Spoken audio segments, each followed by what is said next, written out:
আমি আজকে মগবাজার মোড় দিয়ে আসতেই অনেক ভয় পাইছি যে আমাদের শহীদ ওসমান হাদির মতো আমাকেও না আবার কেউ গুলি করে ফেলে।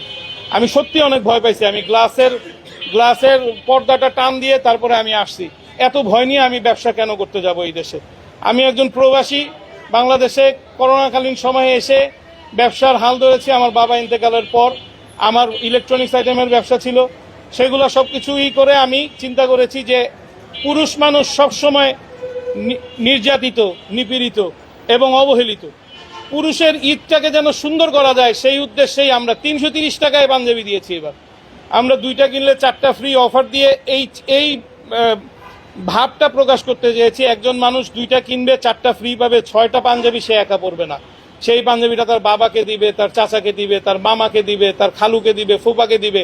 তাদের সাথে যদি সম্পর্কে কোনো প্রকার ব্যাঘাত ঘটে থাকে তাহলে তাদের এই সম্পর্কটা ঠিক হয়ে যাবে।